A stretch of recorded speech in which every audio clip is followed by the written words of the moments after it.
that space right there, that waiting, that's where most people quit. And that's where I refuse to quit. And that's why David means so much to me.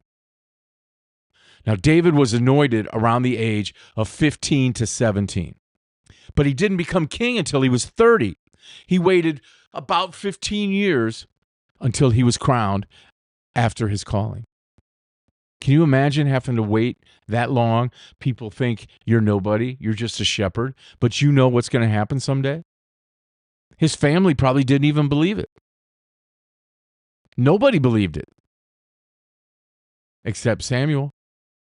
This is where we realize that being anointed does not mean you're appointed. You're anointed like this is the man who's going to be the king. Then you wait until he's ready, if he's ever ready. And promise does not equal timing, because calling doesn't excuse impatience. You have to be patient. You have to wait. Waiting is something that I've learned this year is one of the hardest things in the world.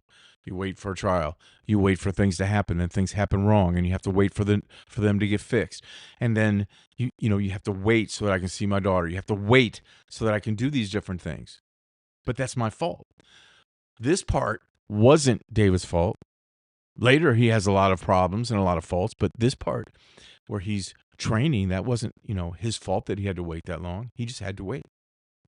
Now, when David finally gets to face Goliath, it's not because he's fearless. It's because he's prepared. One of the things people say is that Goliath was 9, 10 feet tall. I'm listening to a book, David versus Goliath, by Malcolm Gladwell, I believe the name is. And he said that Goliath was a giant, but that he was probably about 6'9", which back then would have been huge. Nowadays, that's huge. But back then, that would have been about as big as you can imagine. And because of the armor he wore, he looked even bigger. He could barely move. One of the things that Malcolm said was Goliath had some sort of disease where he could barely see. And so he had to be led onto the battlefield. He didn't see David until it was too late, and David was on top of him.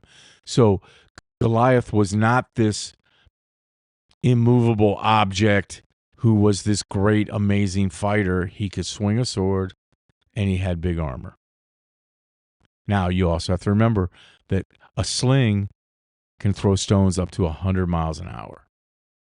And if this guy couldn't see him, then there's no wonder that David hit him in the head with this, because the only area that was unprotected was his head.